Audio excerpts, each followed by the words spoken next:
मोहतरम नाजरीन अस्सलाम वालेकुम।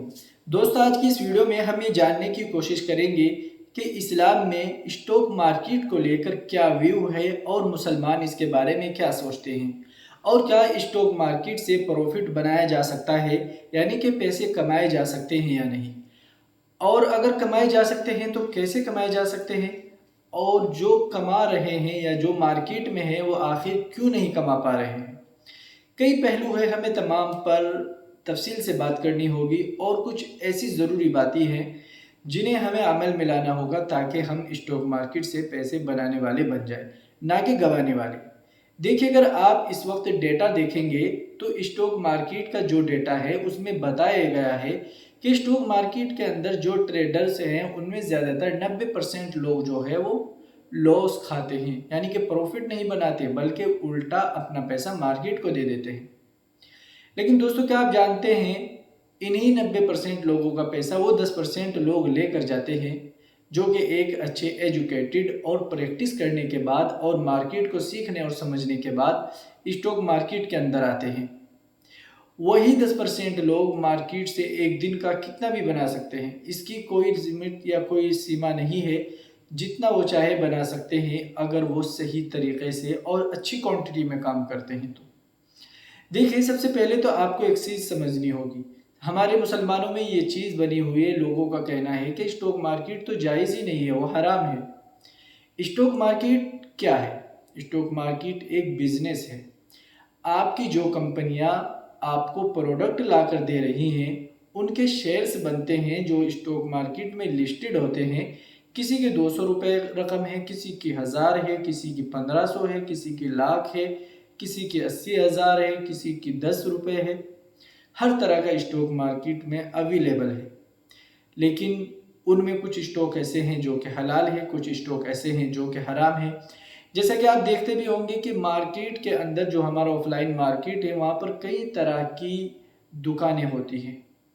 वहाँ पर खिंजीर का गोश्त भी मिलता है, वहाँ पर शराब भी मिलती है, वहाँ पर और बहुत सी ऐसी चीज़ें मिलती हैं जिनका यूज़ करना, जिनका खाना पीना हराम है। वहाँ पर लोन भी मिलता है, वहाँ पर ब्याज भी मिलता है, हर चीज़ है। तो ऐसे ही जैसे ऑफलाइन के अंदर उनका चीज़, उनका सामान हम यूज़ नहीं कर सकते, वो हराम है। तो ऐसे ही वो कंपनियां जो लोन देती हैं या जो लोन पर काम करती है या जो हराम जानवरों का कारोबार करती है या जो हराम चीज़ों का कारोबार करती है, चाहे वो शराब हो या फिर कोई और चीज़ हो, तो उन तमाम का हमारे लिए बिजनेस करना, स्टॉक खरीदना भी हराम हो जाता है। तो इतना तो आप समझ ही गए होंगे कि स्टॉक मार्केट के अंदर हर तरह की दुकान है, हर तरह का स्टॉक मार्केट में शेयर अवेलेबल है, हलाल भी हराम भी। तो इसलिए ये नहीं बोल सकते कि स्टॉक मार्केट हराम है, बल्कि हाँ ये ज़रूर बोल सकते हैं कि स्टॉक मार्केट में कुछ शेयर हलाल हैं और कुछ हराम हैं। हलाल की बहुत बड़ी लंबी लिस्ट है, हराम की उससे बड़ी लंबी लिस्ट है। लेकिन हमें कहाँ पर स्टॉक मार्केट में कौन से शेयर्स खरीदने चाहिए? हमें वो शेयर्स खरीदने चाहिए जो कि हलाल हो और जिनका डेट 33% से कम हो, जिनका बिजनेस हलाल हो और जो सूद के काम पर अपना पैसा इन्वेस्ट ना करती हो और उसके एसेट रेशो भी सही हो। तो ये कुछ एरिया होते हैं जिनका हमें ध्यान रखना होता है। और ख़ासकर सबसे बड़ा एरिया जो होता है वो होता है डेट, कर्ज का, यानी कि कंपनी के ऊपर इतना कर्ज ना हो कि वो जो डूब जाए। यानी कि 33% एक व्यू रखा गया है कि जो इस्लाम के बड़े सलाहकार हैं या जो बड़े आलिम मुफ्ती हैं उन्होंने एक चीज़ सेट की है कि भाई हर कंपनी के ऊपर कर्ज है, थोड़ा ज़्यादा, तो इसमें कोई एक नंबर पर आपको इक्तिफा करना चाहिए, वहाँ पर रुक जाना चाहिए कि वो कंपनियाँ सही हैं, तो उन पर आप रुक जाइए। और जिस कंपनी के ऊपर इतना कर्ज होगा तो हम उसे हलाल मानेंगे अगर उसका बिजनेस सही होता है और वो सही जगह पर अपना पैसा इन्वेस्ट करती है, उसके एसेट रेशो भी सही होते हैं अगर।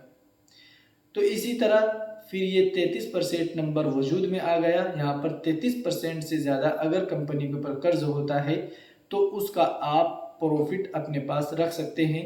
कैसे रखते हैं कि आपने जो प्रॉफिट बनाया है उसको आप प्योरीफाई करिए और बाकी अपने पास रख लीजिए। मान लीजिए अगर आपने 1000 रुपये प्रॉफिट बनाया है तो उसमें से मुश्किल से आपको थोड़े बहुत रुपये, बहुत कई सौ रुपये नहीं, कुछ ही रुपये आपको देने पड़ते हैं।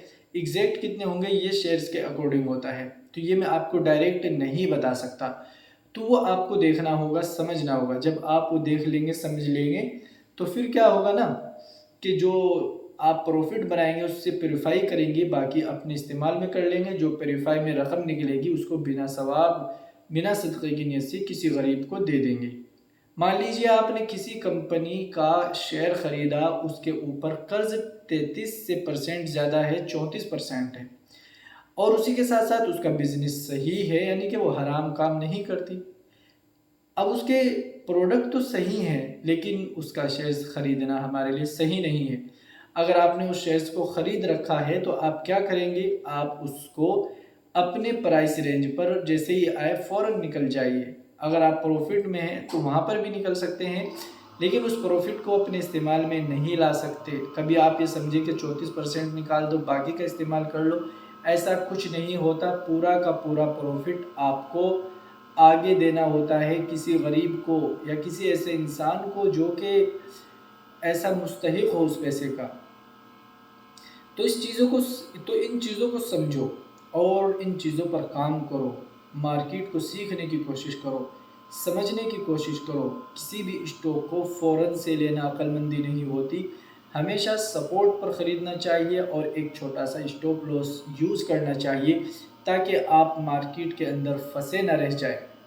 कई मरतबा क्या होता है, हम किसी स्टॉक को ख़रीदते हैं और वो नीचे चला जाता है तो हम क्या बोलते हैं, हमने फला स्टॉक में पैसा इन्वेस्ट कर रखा है। वो इन्वेस्टिंग है ही नहीं भाई, वो ट्रैपिंग है। आपको ट्रैप कर लिया है उस स्टॉक ने। मार्केट के अंदर आप फंस चुके हैं। आप ये नहीं बोल सकते कि आपको कब निकलना है, 1 महीना लगे, 6 महीना लगे, 1 साल लगे, उसकी कोई लिमिट नहीं होती। तो इसीलिए स्टॉप लॉस का इस्तेमाल करिए, सही जगह पर इन्वेस्ट करिए, सही जगह पर ट्रेड करिए। तो ये अच्छी रणनीति होती है और यहाँ से बड़ा फ़ायदा होता है जो लोग यहाँ पर काम करते हैं। देखिए, मार्केट में काम करना बिल्कुल हलाल है, हलाल स्टॉक्स में, हराम स्टॉक्स में नहीं करना चाहिए। और मार्केट से प्रॉफिट भी कमाया जाता है, कमा रहे हैं लोग, हम भी कमाते हैं, अल्लाह का शुक्र। आप हमारे साथ जुड़ना चाहें तो आप हमें व्हाट्सएप पर मैसेज कर सकते हैं। हमारा स्टॉक का लिंक आपको वीडियो के डिस्क्रिप्शन में मिल जाएगा, वहाँ से आप हमारे लिंक से अपना अकाउंट ओपन करिए और यूज़र आईडी, मोबाइल नंबर हमारे पास सेंड कर दीजिए। हम आपको वेरीफाई करके अपने साथ ऐड कर लेंगे। आपको कोर्स और PDF बुक्स भी फ्री में प्रोवाइड करा देंगे, ताकि आप एक अच्छे ट्रेडर बन जाएं। देखिए, हर चीज़ समझने की होती है, सीखने की होती है। ज़िद से या ज़्यादा अकल चलाने से आप सक्सेसफुल हो जाएंगे, ये बिल्कुल गलत है। अगर आप ऐसा सोचते हैं तो गलत सोचते हैं। आपको किसी उस रास्ते के जानकार से, जिस रास्ते पर आप चल रहे हो, पूछना होगा कि आगे रास्ता सही है या गलत है। अगर आप आँख मीच कर चलते हैं तो हो सकता है कहीं गड्ढा हो या कोई आगे ऐसी आड़ हो जिसमें आप ठोकर खाकर नीचे गिरे और आप उठ ही ना पाए, या आप ऐसे गड्ढे में गिर जाएं, आप निकल ही ना पाए। तो आप समझ सकते हैं मैं क्या कहना चाह रहा हूँ। मार्केट से सब कमाते हैं पैसा जो सीख कर करते हैं, वो कभी नहीं कमाते जो तुक्केबाजी से करते हैं या जो इसलिए करते हैं कि जो होगा देखा जाएगा, या फिर ये स्टॉक तो ऊपर ही जा रहा है, ये तो ऊपर ही जाएगा। ऐसा नहीं सोचा करते। सिर्फ ये सोचना है, किसी एक बिंदु पर काम करना है आपको। जैसे या तो वहाँ पर कोई सपोर्ट होना चाहिए, कोई अच्छा कैंडल होना चाहिए, प्राइस एक्शन होना चाहिए, या कोई इंडिकेटर होना चाहिए। इस तरह की चीज़ें आपको इजाज़त दें, और या फिर 2-3 चीज़ें इकट्ठी हो जाएं, वो चीज़ें आपको इजाज़त दें, तब आप काम करें, तब भी आपको सक्सेस मिलती है। तो देखिए, मार्केट सीखने की जगह है, समझने की जगह है। मैं भी वही कर रहा हूँ, आप भी वही करिए, सीखिए, समझिए। अगर आप मुझसे सीखना चाहते हैं तो आप मेरे व्हाट्सएप पर मुझसे कॉन्टैक्ट कर सकते हैं। उम्मीद करूँगा इस वीडियो से आपको अच्छी नॉलेज मिली होगी, कुछ अच्छी बातें, जानकारी मिली होगी। तो आपको अगर ये वीडियो पसंद आए तो वीडियो को लाइक कर दीजिए और हमारे इस चैनल को सब्सक्राइब कर लीजिए। अस्सलाम वालेकुम।